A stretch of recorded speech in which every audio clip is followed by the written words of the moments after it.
Hello friends, welcome to digital classes. मैं विपुल दीप सिंह आप सबका स्वागत करता हूं। और इस लेक्चर के अंदर हम पढ़ाने जा रहे हैं हमारे वाटर ट्रीटमेंट को। ठीक है, कल लास्ट लेक्चर जो आपको रात को अपलोड हुआ था वो उसके अंदर हमने स्टार्ट कर दिया था वाटर ट्रीटमेंट के बारे में। और थोड़ा बहुत हमने देखा भी था कि वाटर ट्रीटमेंट जो है इसके स्टेप्स को इस तरीके से डिजाइन किया जाता है कि हम पहले चेक करते हैं कि वाटर क्वालिटी पैरामीटर वाटर के अंदर आए कैसे। टेस्टिंग करोगे आप, फिजिकल और केमिकल दोनों तरीकों की टेस्टिंग करोगे तो आपको पैरामीटर से अंदाजा हो जाएगा कि हमें पानी के अंदर से या हमारे रो वाटर सैंपल के अंदर से क्या क्या चीजें रिमूव करनी है। अगर हम टेस्ट किए बिना करते हैं ट्रीटमेंट तो कॉस्ट जो है ना हमारी बहुत ज्यादा बढ़ जाएगी। तो क्या कोई वाटर सप्लाई स्कीम जो इकोनॉमिक रहेगा? नहीं रहेगा। बात समझ में आ रही है? इसलिए हम क्या करते हैं, सबसे पहले जब भी आपके पास क्या होगा, रो वाटर सैंपल होगा, आप उसकी क्या करोगे, टेस्टिंग करोगे। ठीक है, और टेस्टिंग करोगे तो आपको उसके लिए क्या पता होना चाहिए, उसकी फिजिकल और केमिकल और तीसरा जो होता है बायोलॉजिकल। ये तीनों वाटर क्वालिटी पैरामीटर आपको आने चाहिए। कब आएंगे? जब आप इन तीनों के वीडियोस देखोगे। ठीक है, बात समझ में आई क्या? नहीं, ऐसी बात नहीं है। चलो मुद्दे की बात करते हैं। अगर आपको कोई रो वाटर सैंपल जो है वो क्या करना है, आपको कंज्यूमर तक पहुंचाना है, तो आपको ये तो पता होना चाहिए ना कि इसके अंदर सस्पेंडेड सॉलिड है या नहीं। अगर सस्पेंडेड सॉलिड है तो आप क्या करोगे, सेडिमेंटेशन कराओगे। क्या? बिल्कुल। क्या इसके अंदर टोटल सॉलिड्स ज्यादा है, फ्लोटिंग मटेरियल ज्यादा है, तो आप क्या ट्रीटमेंट दोगे? आप भैया यहाँ पर स्क्रीनिंग नहीं कराओगे क्या? बात समझ में आ रही है क्या? आपकी जो ये क्वालिटी पैरामीटर्स है ये ही डिसाइड करते हैं कि आपको ट्रीटमेंट किस तरीके का देना है। देखो, अगर आपके पास केमिकल वाटर क्वालिटी पैरामीटर, आपको पता चला कि यहाँ पर टर्बिडिटी बहुत ज्यादा है। अगर टर्बिडिटी ज्यादा है, आपको पता चल गया कि अलगई जो है वो ज्यादा है पानी के अंदर, इट मीन दैट कि यहाँ पर फोस्फोरस कंटेंट ज्यादा है, तो क्या आपको ये चेक नहीं करना पड़ेगा कि आपका डिग्रेडेबल मटेरियल जो है पानी के अंदर है या नहीं? देखो, अगर डिग्रेडेबल मटेरियल ज्यादा है तो इसे रिमूव करना भी तो जरूरी है। और ये काम हम कहाँ करते हैं डिग्रेडेशन का? ये करते हैं हम फिल्ट्रेशन प्रोसेस के अंदर।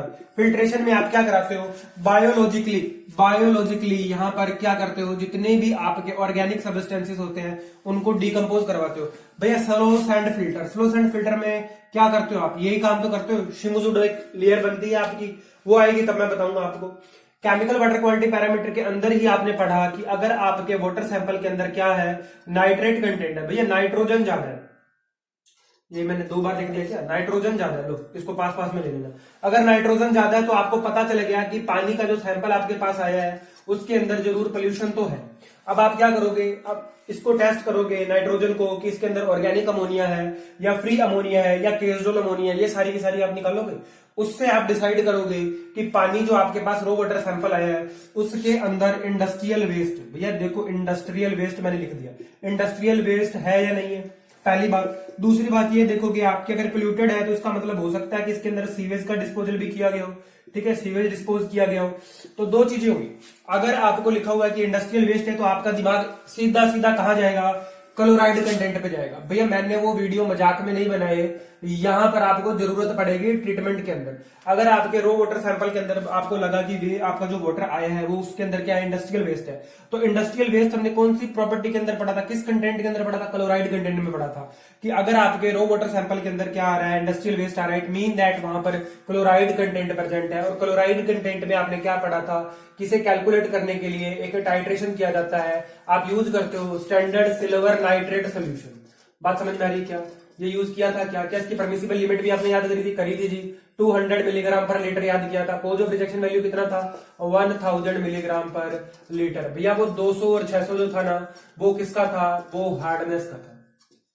ठीक है, वाटर सप्लाई के लिए हार्डनेस कितना लेते हैं, 75 to 150, ठीक है, मिलीग्राम पर लीटर। ये क्या हुआ, ये हमारा थोड़ा सा रिवीजन हुआ और थोड़ा सा हमें पता चला कि हमें आने वाले अब नेक्स्ट लेक्चर्स के अंदर जो ट्रीटमेंट के स्टेप डिसाइड करने हैं वो किस तरीके से करने हैं। देखो, इस पेपर के अंदर जो क्वेश्चंस आएंगे ना उसमें आपको बिल्कुल आपका बकायदा एनवायरमेंटल इंजीनियरिंग का डीप नॉलेज चेक किया जाएगा। ऐसे क्वेश्चन नहीं आ जाएगा मजाक में उड़ता हुआ कि आप गए और आप यूं टिक करके आ जाओगे, लो हो गया सर, हो गया सर। अरे भैया 3 मार्क्स का एक क्वेश्चन है, टाइम भी अच्छा खासा है, नेगेटिव मार्किंग भी 50% है, तो क्या लग रहा है आपको मजाक देगा क्वेश्चन? नहीं, ढंग के क्वेश्चन देगा, ऐसे ही क्वेश्चन देगा। इनडायरेक्ट तरीके से पूछेगा कि इंडस्ट्रियल वेस्ट अगर वाटर के अंदर है तो आप किस प्रकार का ट्रीटमेंट करोगे। ठीक है, बात समझ में आ रही है? कौन कौन से ट्रीटमेंट के स्टेप लगाओगे, 1 2 3 4 ट्रीटमेंट के नाम दे देगा, 4 ऑप्शन बना देगा, अब लगाओ।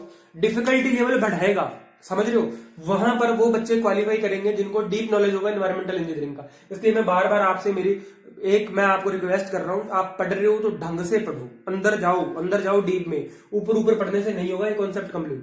चलिए आज हम नेक्स्ट हमारा वाटर ट्रीटमेंट मेथड जो है वो स्टार्ट करते हैं। नेक्स्ट स्टेप जो है, ठीक है, और नेक्स्ट स्टेप है आपका, कल हमने रात को पढ़ लिया था, स्क्रीनिंग पूरा कर लिया था, ठीक है। स्क्रीनिंग के अंदर मैंने आपको थोड़ा बहुत डेटा दिया था, कोर्स स्क्रीन और फाइन स्क्रीन के बारे में हमने बातचीत करी थी थोड़ी बहुत, ठीक है। और कोर्स स्क्रीन और फाइन स्क्रीन के बारे में हमने क्या पढ़ा, उनका साइज पढ़ा, उनके अंदर जो रोड वगैरह यूज हो रही थी, ठीक है। ये पढ़ा कि रैकिंग मैकेनिज्म क्या होता है, ये पढ़ा कि अगर हेड लॉस होगा कोर्स स्क्रीन से तो वो कैसे निकालेंगे, दोनों चीजें मैंने आपको बता दी थी, ठीक है। मेरी रिक्वेस्ट है बीच में से किसी भी वीडियो को मत देखना, वरना आपको कुछ भी समझ में नहीं आएगा। अगर आप शुरू से वीडियोस देखते हुए आ रहे हैं तो ही आपको समझ में आएगा, क्योंकि लास्ट वीडियो के अंदर मैंने आपको बताया था कि कोर्स स्क्रीन जो होता है इसके अंदर रैकिंग मैकेनिज्म यूज होता है इम्प्यूरिटीज को रिमूव करने के लिए। क्या होता है भैया, रैकिंग मैकेनिज्म। और मैंने बकायदा वहां पर बताया है कि ऐसा आपके पास औजार होता है फावड़े के जैसा, जिससे आप क्या करते हो, लगाकर इंप्यूरिटीज को खींचते हो, और इनको इंक्लाइंड लगाया जाता है, स्ट्रेट नहीं लगाया जाता, ताकि ये जो फावड़ा है ना आपका अंदर अच्छे से जाए। अगर ये टेढ़ा होगा तो अंदर अच्छे से जाएगा, अगर ये डंडे सीधे होंगे, समझ रहे हो, ये जो आयरन की रोड्स है आपकी, मेटल की रोड्स है, अगर ये वर्टिकल डायरेक्शन के अंदर होंगी तो क्या इस फावड़े को अंदर घुसने देंगी, क्या यहां रुक जाएगा। अगर ये टेढ़ा होता तो फावड़ा अंदर और आगे तक जाता। इसका मतलब जो हमारी एफिशिएंसी है, रिमूवेबल एफिशिएंसी है, जिन भी फ्लोटिंग मटेरियल को हम रिमूव करना चाह रहे हैं उनकी एफिशिएंसी को बढ़ाने के लिए हमने क्या किया, जो हमारे मेटल के ये रोड्स हैं कोर्स स्क्रीन के अंदर लगे हुए, इन्हें इंक्लाइंड लगाया गया, समझ रहे हो, इंक्लाइंड लगाया गया। किस एंगल पे लगाया, मैंने बताया आपको 45 से 60 डिग्री तक के बीच में एंगल रखा जाता है। हमने वहां पे सारी बातचीत कर ली थी, कितनी स्पेसिंग होती है, क्या होता है। और हेड लॉस का फॉर्मूला भी मैंने आपको दिया था, वो था v²2 - v²1/2 जी। फ्लूइड मैकेनिक्स में आप कई बार पढ़ चुके हो। वैल्यू पुट किया 0.0729 v²2 - v²1, ये आएगा, ठीक है। याद रखेंगे सारा कुछ, ये सारा कॉन्सेप्ट हमने डिस्कस कर लिया था कोर्स स्क्रीन के अंदर। फाइन स्क्रीन भी बताया था मैंने आपको, 10 mm का एक वायर मैश होता है, डायमीटर कितना होता है वायर का, 10 mm रखा जाता है। चलिए आगे बढ़ते हैं, है ना, बिना समय क्लियर किए हम आगे बढ़ते हैं। और हमारा नेक्स्ट जो है ट्रीटमेंट मेथड वो है एरिएशन। देखो एरिएशन जो है ना, ये आपको क्यों पढ़ना है, सबसे पहली बात तो ये आती है किस कंडीशन में एरिएशन करना है, किस कंडीशन में नहीं करना। देखो ट्रीटमेंट के अंदर आप अगर हर चीज के पीछे क्वेश्चन मार्क लगा दोगे ना तो आपको आंसर मिलने शुरू हो जाएंगे। एरिएशन क्यों करना है, सबसे पहला रीजन एरिएशन इसलिए करना है अगर आपके रो वाटर सैंपल के अंदर डिजॉल्व्ड गैसेस प्रेजेंट है। दूसरा रीजन ये है अगर आपके वाटर सैंपल के अंदर क्या है, फिनोल और ह्यूमिक एसिड, फिनोल और ह्यूमिक एसिड, समझ रहे हो ना, ह्यूमिक एसिड कौन सा, मेरे को बताने की जरूरत नहीं ह्यूमिक एसिड कौन सा होता है। थर्ड देखो डिजॉल्व्ड गैसेस आ गई, डिजॉल्व्ड गैसेस में कौन सी, देखो मैंने 4 गैसेस का, अब आ गया ना, ठीक है। अब आपको पुराना वीडियो देखना पड़ेगा, मैंने डिजॉल्व्ड गैसेस के ऊपर भी वीडियो आपको कंटेंट दिया है। CO2, H2S, ठीक है, CH4 और O, ये 4 मैंने आपको बताए थे डिजॉल्व्ड गैसेस, है ना। इनके लिए भी क्या किया जाता है, एरिएशन किया जाता है। इस O को मिटा दो क्योंकि यहाँ पे हम O ही ऐड करा रहे हैं, ऑक्सीजन ही ऐड करवा रहे हैं। फिनोल और ह्यूमिक एसिड होगा तब भी आपको एरिएशन करना पड़ेगा। और उसके बाद में लास्ट रीजन देखो Fe और Mn, अगर आपके ये दोनों कंटेंट भी पानी के अंदर है, मैंने वहां भी डिस्कस किया था, अगर Fe और Mn रो वाटर सैंपल के अंदर प्रेजेंट है तो आपको एरिएशन करवाना है। क्यों करवाना है, क्योंकि इन दोनों के अंदर प्रॉपर्टी होती है ऑक्सीडाइज होने की, और ये ऑक्सीडाइज होकर किसमें कन्वर्ट हो जाते हैं, ये प्रिसिपिटेट में कन्वर्ट हो जाते हैं और सेटल हो जाते हैं। बात समझ में आई, ये 3 रीजन है जिनकी वजह से आप एरिएशन कर रहे हो।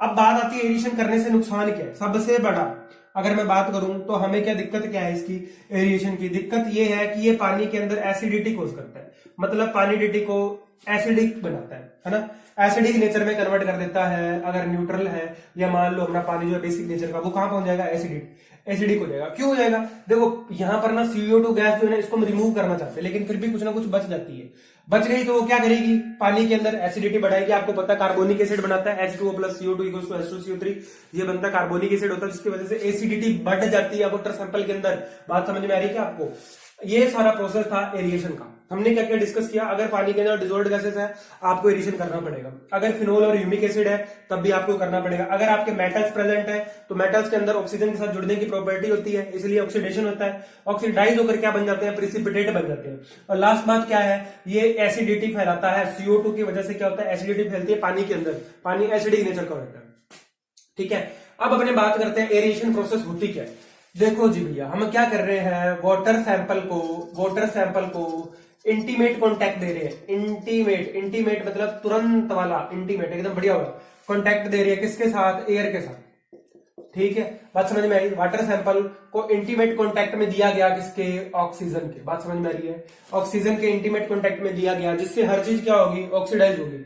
अच्छा, अब यहाँ पर ना सिंपल अगर हम बेसिक बात करें, एक जनरल इंसान, एक जनरल कैंडिडेट क्या सोच सकता है, वो ये सोच सकता है कि सर अगर हमें क्या करना है, इंटीमेट कॉन्टैक्ट ऑफ एयर लेना है या हमें ऑक्सीजन बढ़ानी है पानी के अंदर, तो मैं पानी को डायरेक्ट हवा में भी तो फेंक सकता हूँ। बिल्कुल जी, यही कर रहे हैं इसके अंदर। एरिएशन मेथड के अंदर हम यही करते हैं, पानी को हवा के कॉन्टैक्ट में लाया जाता है, जिससे इंप्यूरिटीज ऑक्सीडाइज होती है, इंप्योरिटी भी होती है ऑक्सीडाइज, और भैया आपका ये Fe और Mn भी होता है। अगर मैं बात करूं, मैंने यहाँ पे डिजोल्व्ड गैसेस लिखा, फिनोल और ह्यूमिक एसिड लिखा, ऑर्गेनिक मैटर, बायोडिग्रेडेबल मैटर भी जो है वो भी क्या होता है, ऑक्सीडाइज हो जाता है। बात समझ में आ रही है, ये सारी चीजें यहाँ पे ऐड कर लो अगर करना चाहो तो। ऑर्गेनिक मैटर, ये तो आप समझ में रखो ये बात कि अगर ट्रीटमेंट कर रहे हैं, इट मीन दैट कि वहां पे ऑर्गेनिक मैटर जो है ना, उसका भी कुछ ना कुछ तो हो ही रहा होगा, और ये बहुत बड़ी चीज है। ऑर्गेनिक मैटर भी क्या हो रहे हैं यहाँ पर, ऑक्सीडाइज हो रहे हैं। ठीक है, एसिडिटी बढ़ जाती है। अब हम आते हैं मेथड्स के ऊपर कि एरिएशन के मेथड कौन कौन से हैं, किन किन मेथड्स की हेल्प से हम एरिएशन कर सकते हैं। चलिए जी आगे बढ़ते हैं।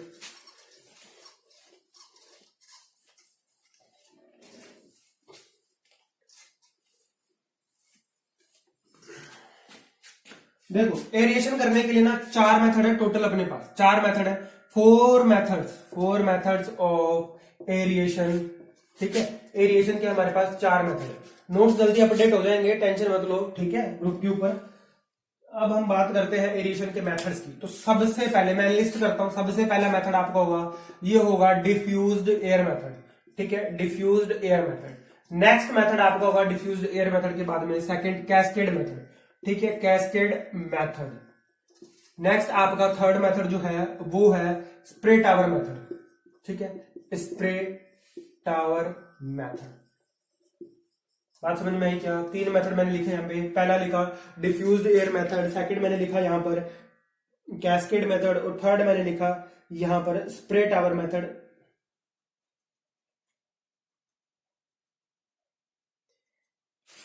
क्या लिख दिया मैंने? स्प्रे टावर लिख दिया क्या? स्प्रे टावर नहीं, ट्रे टावर है। ठीक है, ये मेथड का नाम है tray tower method, sorry tray tower method. ठीक है, diffuse air method, cascade method, और फोर्थ आपका है यहाँ पर स्प्रे नोजल मेथड। देखो क्या मेथड का नाम है, स्प्रे नोजल मेथड। बात समझ में आ रही है? ये 4 मेथड है, ये आपको याद रखने हैं। इंपॉर्टेंट पॉइंट आएंगे इसके अंदर, इंपॉर्टेंट बातें आएंगी मेथड्स के अंदर, सबको याद रखना है। मैंने बोला एरिएशन होता क्या है? Aeration is the process in which we give the intimate contact to water. Water को इंटीमेट कॉन्टैक्ट देते हैं किसका? एयर का। ऑक्सीजन बढ़ाना चाहते हैं हम पानी के अंदर। देखो मेन कारण क्या है एरिएशन करने का? हम क्या चाहते हैं? पानी के अंदर ऑक्सीजन बढ़ाना चाहते हैं। ऑक्सीजन बढ़ने से हमें फायदा क्या क्या हो रहा है भैया? डिजोल्व्ड गैसेस रिमूव हो रही है, फिनोल और ह्यूमिक एसिड रिमूव हो रही है। आपकी अगर मेटल की इंप्यूरिटीज है, Fe और Mn प्रेजेंट है, कलर कोजिंग कंपोनेंट है ना, मैंने पहले बताया, रेडिश ब्राउन कलर और येलो कलर। Mn कौन सा देता है? Yellow colour. इनको रिमूव करने के लिए, और जनरली ये जो मेटल्स मैंने 2 आपको बताए Fe और Mn, पाए किस में जाते हैं भैया? ग्राउंड वाटर में पाए जाते हैं। जो आप ग्राउंड वाटर लेके आए हो ना, उनके अंदर ज्यादातर मिलता है Fe और Mn। उनको रिमूव करने के लिए एरिएशन करना बहुत जरूरी है। एरिएशन के 4 method, diffused air method, cascade method, tray tower method और स्प्रे नोजल मेथड। ठीक है,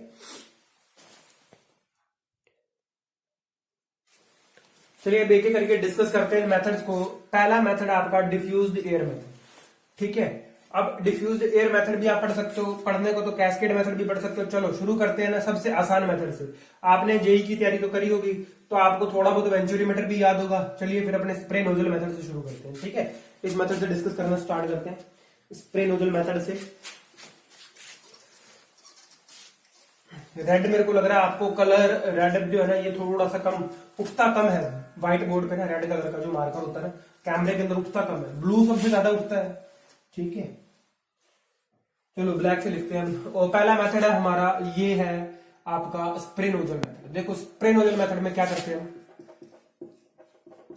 नोजल से तो आपको बात समझ में आ रही है कि यहाँ पे नोजल का यूज तो जरूर हुआ है, या नोजल का कुछ कॉन्सेप्ट होगा। देखो वेंचुरीमीटर के अंदर भी आपने पढ़ा था कि 2 सेक्शन होते हैं आपके पास, एक कन्वर्जेंटिंग सेक्शन होता है और एक कैसा होता है? डाइवर्जेंटिंग सेक्शन होता है। दोनों का एंगल अलग अलग होता है, एक कम रखा जाता है, एक ज्यादा रखा जाता है। ठीक है, वहां पर फ्लो सप्रेशन आपका रीजन होता है। यहाँ पर देखो क्या चीज हो रही है, यहाँ पर ये क्या है आपका?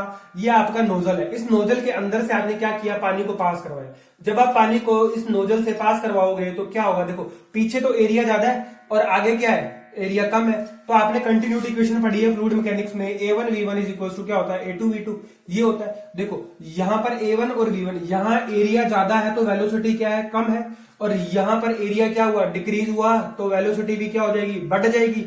तो जैसे ही यहां पर क्या होता है, आपका इस सेक्शन के अंदर पानी आता है, फैलता है, अब फैलता है तो इसकी वेलोसिटी क्या होती है, ज्यादा ज्यादा दूर तक जाता है, और ज्यादा दूर तक जाएगा तो क्या भैया इसका सरफेस एरिया बढ़ रहा है क्या।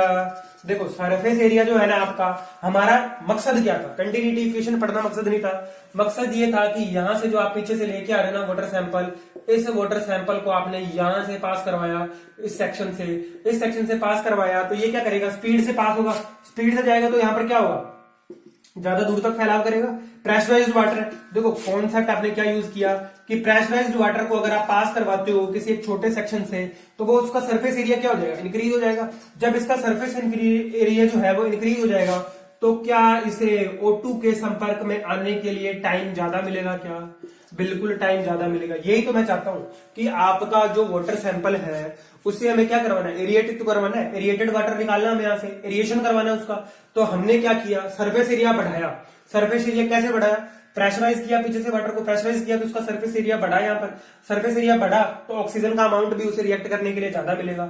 अब इस मेथड के फायदे क्या हैं, सबसे ज्यादा इस मेथड की एफिशिएंसी की अगर मैं बात करूं, efficiency of this method to remove, दो कंक्लूजन निकलते हैं, बहुत इंपॉर्टेंट है, to remove CO2 gas. CO2 gas को रिमूव करने की एफिशिएंसी इस मेथड के अंदर कितनी है, 90%। बात समझ में आ रही है क्या। सेकंड स्टार मार्क करके मैं नेक्स्ट पॉइंट लिख रहा हूं, efficiency of this method to remove H2S gas, ठीक है। H2S गैस रिमूव करने की एफिशिएंसी जो है इस मेथड की वो कितनी है, 99%। 99% तक आपका स्प्रे नोजल मेथड जो है वो क्या कर देता है, H2S गैस को रिमूव कर देता है, और 90% एफिशिएंसी देता है ये CO2 के लिए, ठीक है। तो हमने ये पढ़ा कि स्प्रे नोजल मेथड जो है इसमें कॉन्सेप्ट क्या यूज किया, प्रेशराइज्ड वाटर आपने पास करवाया, सरफेस एरिया इंक्रीज हुआ, एरिएशन करने के लिए टाइम ज्यादा मिला, एरिएशन हुआ, और सबसे ज्यादा देखो यहाँ पर खत्म कौन सी गैस हो गई, H2S gas, hydrogen disulphide gas आपकी खत्म हो गई। 99% तक रिमूवेबल करता है ये H2S गैस का, और आपका 90% तक रिमूवेबल करता है भैया CO2 गैस का। बात समझ में आ रही है क्या। यह आपका पहला मेथड था, स्प्रे नोजल मेथड, ठीक है। आगे बढ़ते हैं, नेक्स्ट मेथड की बात करते हैं, ठीक है। नेक्स्ट मेथड की बात करें तो ये आपका है कैस्केड मेथड। उम्मीद करता हूं आपको समझ में आ रहा होगा, बिल्कुल मैं कह रहा हूं पॉइंट टू पॉइंट ही मैं आपको पढ़ा रहा हूं, कोई फालतू बात ही नहीं हो रही, यहाँ पर जिस मेथड से जो चीज रिलेटेड है वो वही बताई जा रही है, एक बात भी एक्स्ट्रा नहीं बोली जा रही है, एक बात भी कम नहीं बोली जा रही, ठीक है। बात समझ में आ रही क्या, उतना ही, मेरे को भी पता आपके पास टाइम लिमिटेड है, मेरे को वीडियो बना बना के खींचना नहीं है मैटर, बात समझ लो। नेक्स्ट मेथड आपका कैस्केड मेथड। देखो इस मेथड में क्या होगा, कैस्केड मेथड के अंदर, कैस्केड मेथड में आप क्या कर रहे हो, आपने ना पुराना एक देखो, जब भी 26 जनवरी पे 26 हमारा गणतंत्र दिवस और स्वतंत्र दिवस पे आप जाया करते थे, स्कूलों में जाया करते थे, तो क्या होता था, आप ध्वजारोहण किया करते थे, भैया झंडा फहराते थे क्या, बिल्कुल जी झंडा फहराते थे। आप कह रहे हो हाँ सर मैं ये मान लेता हूं कि आपने झंडा फहराया, ठीक है। अब देखो यहां पर होता क्या, ये आपकी पाइप है, यहां से वाटर को डाला जाता है सीधा, यहां से क्या कहता है, प्रेशराइज करके पानी को ऊपर भेजा जाता है। अब ऊपर जाएगा तो आपको ये भी पता है वापस नीचे तो आना ही पड़ेगा ना, due to the action of gravity. भैया न्यूटन ने भी सेब फेंका था, आया तो नीचे, पेड़ से सेब गिरा, न्यूटन ने ऊपर फेंका, वो फिर से नीचे आ गया, ग्रेविटी का कॉन्सेप्ट बन गया। अपने को यहाँ पर कैस्केड का कॉन्सेप्ट बनाना है, ठीक है, उनसे बातें नहीं करनी है, ठीक है। चलो जी बात करते हैं, यहां पर जो वाटर का सैंपल आपने यहां से भेजा वो ऊपर गिरा फिर नीचे गिरा। अब देखो जैसे नीचे गिरेगा यहां आएगा, फिर यहां आएगा, फिर आपका वाटर यहां आएगा, फिर यहां आएगा और फिर वापस जाएगा।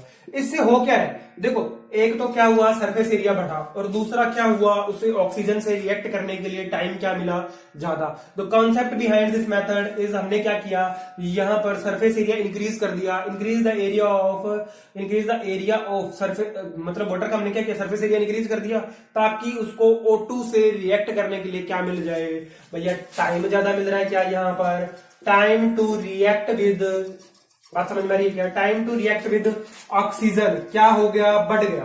अगर टाइम बढ़ गया तो क्या होगा, सारा कुछ ऑक्सीडाइज होगा ना, और यही हम चाहते हैं यहाँ पे। एरिएशन करवाने का मकसद ही क्या है, ऑक्सीडाइज करवाना, इम्प्योरिटीज को ऑक्सीडाइज करवाना, ठीक है, ह्यूमिक एसिड को करवाना, खत्म करना, फिनोल को खत्म करना। अब यहां से देखो यूं आएगा, यूं आएगा, यूं आएगा, यूं आएगा, फिर नीचे गिरेगा, तो टाइम मिला ना यहाँ पे रिएक्ट करने के लिए। अब सिविल इंजीनियरिंग वाले स्टूडेंट बहुत अच्छे से समझ गए होंगे, क्या आपने इरिगेशन इंजीनियरिंग के अंदर फॉल पढ़े हैं क्या? बिल्कुल पढ़ा है जी। क्या वहां पर फॉल का मकसद पढ़ा था? स्टेप्ड फॉल, ठीक है, स्टेप्ड फॉल पढ़ा है कि आपने बहुत सारे पढ़े होंगे, ओगी फॉल पढ़ा होगा, इंग्लिश फॉल पढ़ा होगा, ठीक है, बहुत सारे पढ़े होंगे। यहाँ पर स्टेप्ड फॉल जो होता है ना, कुछ वैसा ही स्ट्रक्चर है क्या? बिल्कुल जी, स्टेप्ड फॉल करवा रहे हैं हम, यहाँ पर पानी को स्टेप बाय स्टेप नीचे गिरा रहे हैं। इनसे होता क्या है, जो सरप्लस एनर्जी होती है पानी की वो खत्म हो जाती है और पानी ऑक्सीजन के इंटीमेट कॉन्टेक्ट में आता है, जिससे इंप्योरिटीज क्या हो रही है, ऑक्सीडाइज हो रही है। That is enough. इतना ही है इस मेथड के अंदर कॉन्सेप्ट, ठीक है। अब आता है इस मेथड के इंपॉर्टेंट पॉइंट्स पर कि इससे कंक्लूजन क्या निकलता है, ये मेथड कितनी एफिशिएंसी देता है आपको, वो चीज देखते हैं। ये मेथड जो है ना आपका, सेम वही हम कर क्या रहे हैं, CO2 और H2S रिमूव करने की कोशिश कर रहे हैं पानी के अंदर से डिसॉल्व्ड गैसेस की। तो एफिशिएंसी देखो इसकी कितनी है। एफिशिएंसी अगर मैं बात करूं इस मेथड की, एफिशिएंसी जो है ना, एफिशिएंसी ऑफ दिस मेथड, ठीक है, this method to remove CO2 gas को रिमूव करने की एफिशिएंसी कितनी है इसकी? इसकी है 20 to 45%। बात समझ में आ रही है क्या?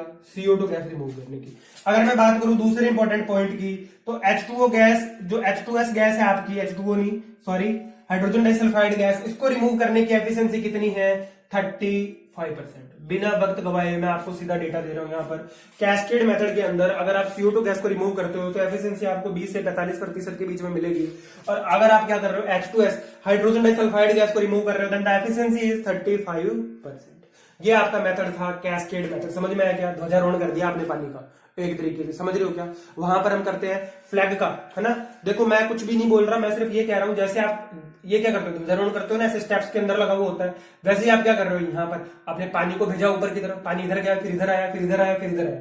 तो इसको क्या हुआ, इंटीमेट कॉन्टैक्ट ऑफ एयर में आने के लिए टाइम क्या मिला, ज्यादा मिला, ऑक्सीडाइज हुआ अच्छे से, गैसेस रिमूव हुई कितनी, 20 से 45%, CO2 और H2S रिमूव कितनी हुई, 35%। आगे बढ़ते हैं और बात करते हैं नेक्स्ट मेथड की, और वो है स्प्रे टावर मेथड, ठीक है। स्प्रे टावर मेथड की बात करते हैं।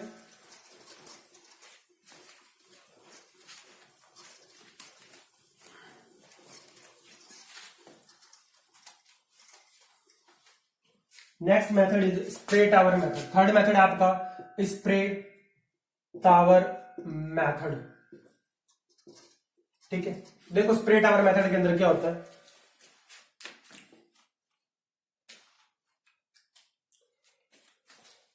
देखो आपने क्या किया, पानी को ना एक जगह पर पहुंचा लिया। कहां पहुंचा लिया?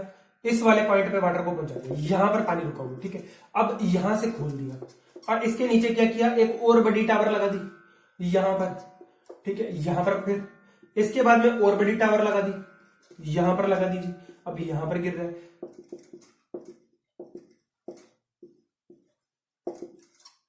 बात समझ में आ रही है क्या? क्या अपने आप कॉन्सेप्ट बन रहा है क्या यहाँ पे कि सर अगर ऐसा होगा तो अपने आप ही पानी को क्या मिल गया, टाइम मिल गया क्या ऑक्सीजन से रिएक्ट करने के लिए? क्या आप लोग यही चाह रहे हो क्या कि आपका जितना भी डिसॉल्व्ड गैसेस है वो सारी रिमूव हो जाए? क्या आप यही चाह रहे हो कि फिनोल और ह्यूमिक एसिड जो है आपका वो भी खत्म हो जाए? क्या आप ये भी चाह रहे हो कि आपका Fe और Mn खत्म हो जाए? जी सब कुछ हो जाए, सब कुछ होगा। देखो स्प्रे टावर मेथड में मैंने क्या कॉन्सेप्ट यूज किया, आपने पानी को क्या किया, ऊपर से नीचे की तरफ लेके आए। अब पानी यहां पर फैल रहा है, यहां फैल रहा है, यहां जा रहा है, फिर से वही कॉन्सेप्ट, कोई नई बात नहीं आ रही। बड़े बड़े यहाँ पर क्या लगे हुए हैं, टावर लगे हुए हैं। टावर के ऊपर से पानी जब ऊपर से नीचे की तरफ आएगा तो उसका सरफेस एरिया क्या होगा, इंक्रीज हो जाएगा। सरफेस एरिया इंक्रीज हुआ और time to react with oxygen, time to react with oxygen क्या हुआ भैया, बढ़ गया। क्या टाइम क्या हुआ, ज्यादा मिला उसको ऑक्सीजन से रिएक्ट करने के लिए। और जब टाइम ज्यादा मिलेगा ऑक्सीजन से रिएक्ट करने के लिए तो क्या डिसॉल्व्ड गैसेस और इंप्योरिटीज आपकी अच्छे से ऑक्सीडाइज हो जाएंगी? क्या बिल्कुल ऑक्सीडाइज हो जाएंगी अच्छे से। यहां पर देखो ये मेथड जो है ना, ये आपका सबसे बेस्ट मेथड है। बेस्ट मेथड है, क्यों बेस्ट मेथड है भैया? ये इसलिए बेस्ट मेथड है क्योंकि ये सबसे ज्यादा आपकी जो ये है ना Fe और Mn, इनको रिमूव करने में सक्षम है, ठीक है। बात समझ में आ रही है क्या? इनको रिमूव करने में सक्षम है। और इस मेथड के अंदर इन दोनों भाइयों को रिमूव करने के लिए, Fe और Mn को रिमूव करने के लिए हम सबसे ज्यादा एल्कालाइन एजेंट जो हमारा है, एल्कालाइन एजेंट, इसका नाम पहले भी आया और मैंने आपको बताया था कि ये दोबारा फिर आएगा घूमकर। एल्कालाइन एजेंट आप ऐड करते हो, that alkaline agent is KMnO4। याद आया क्या? पोटेशियम परमैंगनेट, ठीक है, आपका alkaline agent, highly alkaline agent जो है आप ऐड करते हो, उससे क्या होता है, एल्कालाइन है, ये क्या करेगा, वाटर के अंदर से जितनी भी मेटल्स है उनको रिमूव कराएगा। क्यों? क्योंकि इसके पास देखो कितनी अबंडेंट ऑक्सीजन पड़ी है। इसके पास क्या मैग्नीशियम है क्या? ये मैग्नीशियम कहता है बाकी सारे भाइयों को कि आ जाओ, तुम भी आ जाओ, मिलके ऑक्सीडाइज होंगे सब लोग, ठीक है। ये कॉन्सेप्ट चलता है यहाँ पर। Alkaline agent, highly alkaline agent KMnO4 यहाँ पर ऐड किया जाता है। This method is the best method. Spray tower method क्या है? बेस्ट मेथड है to remove the dissolved gases, and इसके अंदर आपका रिमूव होता है Fe और Mn। KMnO4 क्या है? सबसे ज्यादा एल्कालाइन एजेंट है। इसका यूज आपने एक जगह और किया है। KMnO4 का यूज आप नहीं आ रहा होगा याद, मैं याद करवाता हूँ क्योंकि आप लोगों ने वीडियो पूरे देखे नहीं, ठीक है, मैं याद करवाता हूँ। जब आपने नाइट्रोजन कंटेंट पढ़ा था तो उस नाइट्रोजन कंटेंट के अंदर मैंने आपको बताया था कि सर फ्री अमोनिया होता है क्या आपका? बिल्कुल जी। अगर हम वाटर को क्या करते हैं, बॉइल करते हैं, तो वहां से जो गैस लिबरेट होती है, दैट गैस इसका आपका होता है, वो क्या होता है, वो आपका फ्री अमोनिया होता है। मैंने आपको बताया था वहां पर एक सब्सटेंस ऐड करते हैं अपने वाटर के अंदर, ठीक है, अल्कालाइन एजेंट ऐड करते हैं, जिससे क्या होता है भैया, आप नेक्स्ट आपकी ऑर्गेनिक अमोनिया जो होती है उसको मेजर कर पाते हो, ठीक है। हमने यहाँ पे क्या किया, अल्कालाइन एजेंट ऐड किया इस मेथड के अंदर। ये मेथड आपका सबसे बेस्ट मेथड है। बात समझ में आ रही है क्या? और यहां पर पता होता क्या है, बात समझ में आपको आएगी वैसे। देखो यहां पर भी Mn है और यहां पर भी Mn है, ये सारे Mn जो है मैग्नीज आपका इकट्ठा हो जाएगा और बनेगा क्या, MnO2 बनेगा ऑक्सीडाइज। और ये ऑक्सीडाइज होकर होता क्या है भैया, PPT बनती है। PPT मतलब प्रेसिपिटेट, और प्रेसिपिटेट हमेशा क्या होता है, बॉटम में बैठ जाया करते हैं, जिनको आप किसी भी मेथड से रिमूव कर सकते हो। आपका मन करे स्क्रैपिंग करो, आपका मन स्क्रैपिंग करने का नहीं करे तो आप यहाँ पर पूरी ट्रे बदल दो, जो भी करना आपको करो, वो यहाँ पर कंसर्न नहीं है। कंसर्न क्या है, डिसॉल्व्ड गैसेस को रिमूव करना, मेटल्स को रिमूव करना और यहां पर ऑक्सीडाइज करवाना, ठीक है। बेस्ट मेथड है, याद रखना, स्प्रे टावर मेथड सबसे बेस्ट मेथड है। आगे बढ़ते हैं और बात करते हैं हम डिफ्यूज्ड एयर मेथड की, ठीक है। ये मेथड आपको समझ में आएगा, स्प्रे टावर मेथड। आगे बात करते हैं डिफ्यूज्ड एयर मेथड की। लास्ट मेथड है अपना एरिएशन का, और उस मेथड का नाम है डिफ्यूज्ड एयर मेथड।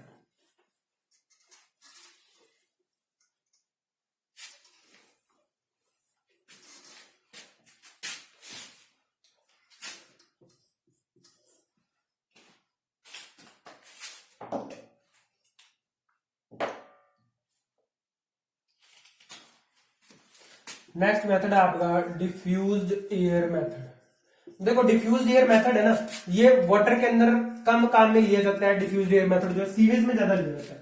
पता है क्यों? क्योंकि इसमें क्या होता है, एक बहुत बड़ा एरिया चाहिए होता है, और उस बहुत बड़े एरिया के अंदर क्या करते हैं, यहां पर कुछ इस तरीके से आपके डिफ्यूज करने के लिए ना, पानी को डिफ्यूज करने के लिए यहाँ पर क्या लगा दिए जाते हैं, नोजल्स लगा दिए जाते हैं। या मैं यूं कहूं, नोजल्स की बजाय ये छोटे छोटे क्या होते हैं, इसके ऊपर यहाँ पर ऐसे लगे हुए होते हैं, ठीक है। सिस्टम होता है यहाँ पर, जिससे पानी क्या निकलता रहता है, यहाँ से पानी यूं आएगा, यूं आएगा, यूं आएगा, निकलता रहेगा। और नीचे से क्या होता है, एयर दी जाती है, मतलब हवा दी जाती है।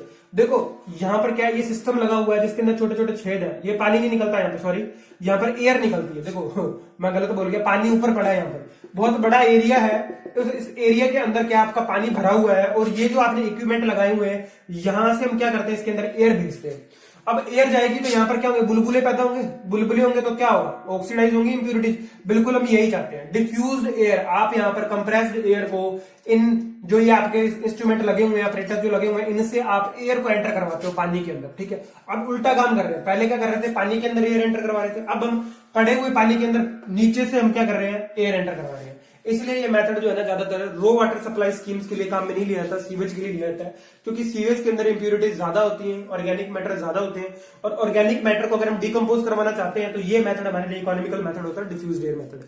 कॉन्सेप्ट क्या है इसके पीछे, कॉन्सेप्ट ये है कि यहां पर आप कंप्रेस्ड एयर जो है वो पानी के अंदर मिला देते हो। कंप्रेस्ड एयर को भेजा जाता है किसके अंदर भैया, वाटर के अंदर भेजा जाता है। इससे वाटर के अंदर क्या होते हैं, बुलबुले पैदा होते हैं, और हम चाहते क्या है, यही तो चाहते हैं कि भैया वाटर जो है उसके अंदर एयर मिक्स की जाए, जिससे ऑक्सीजन घुसे, अबंडेंट ऑक्सीजन अंदर घुसेगी, तो क्या आपके Fe और Mn जो है सॉरी Fe और Mn जो है क्या ऑक्सीडाइज होंगे? क्या बिल्कुल ऑक्सीडाइज होंगे। देखो क्या बनेगा, MnO2 बनेगा और FeOH होल थ्राइस में कन्वर्ट करना चाहते हैं। और इस चीज को आप पहले भी पढ़ चुके हो पिछले वीडियोस के अंदर, और इसे मैंने आपको बताया था आयरन, ठीक है, न्यूसेंस कोजिंग बैक्टीरिया मैंने आपको बताए थे। तो वो बैक्टीरिया जो आयरन को as a source of energy use करता है उसे क्या बोलते हैं? उसे बोलते हैं आपका न्यूसेंस कोजिंग आयरन बैक्टीरिया। और ये मैंने बताया था सबसे ज्यादा प्रिसिपिटेट जो है ये आपका जमता है पाइप्स के अंदर या फिर कंडुइट्स के अंदर, जिनसे आप क्या कर रहे हो, वाटर को सप्लाई कर रहे हो। और ये इसको क्या बोला था आपको याद आया क्या? Tuber cube. रात को एक वीडियो मिला होगा आपको, उसके अंदर होगा या उससे पिछले वीडियो में होगा ट्यूबर क्यूब। मैंने आपको बताया था ट्यूबर क्यूब बनता है और इंक्रेस्टेशन ऑफ पाइप भी होती है, या फिर पिटिंग बोला था मैंने इसको। ये क्या होते हैं? न्यूसेंस कोजिंग बैक्टीरिया होते हैं। और इसी फॉर्म के अंदर ही क्या होता है, आपका जो Fe है ऑक्सीडाइज होकर सेटल होता है, प्रिसिपिटेट के फॉर्म के अंदर आता है। और Mn जो है आपका मैग्नीज जो है ये भी ऑक्सीडाइज होकर MnO2 की फॉर्म के अंदर सेटल डाउन होगा। तो डिफ्यूज एयर मेथड समझ में आया? कुछ नहीं किया हमने, कंप्रेस्ड एयर जो थी पानी के अंदर भेज दी, वहां पर क्या हुआ, फिर से वाटर जो इंटीमेट कॉन्टैक्ट ऑफ एयर आ गया, ऑक्सीडाइज हुई, इंप्योरिटी गैसेस रिमूव हुई। कुल मिला के हम चाहते क्या है? एरिएशन का कॉन्सेप्ट क्या था? एरिएशन का कॉन्सेप्ट ये था कि आप ये चाहते थे कि डिफ्यूज्ड एयर जो है डिफ्यूज की फॉर्म में भेज लो, प्रेशराइज कर दो वाटर को किसी भी तरीके से, पानी को एयर के कांटेक्ट में लाओ, जिससे Fe और Mn ऑक्सीडाइज हो जाए, डिसॉल्व्ड गैसेस रिमूव हो जाए, और जितने भी ऑर्गेनिक मैटर है वो क्या हो जाए, ऑक्सीडाइज हो जाए, और वो डिकम्पोजिशन अपना कर ले।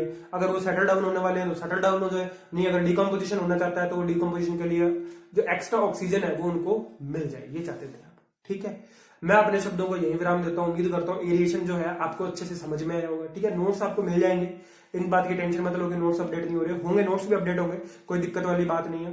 ठीक है, आप वीडियो देखो, अच्छे से पढ़ाई करो, बस मैं यही चाहता हूँ। धन्यवाद।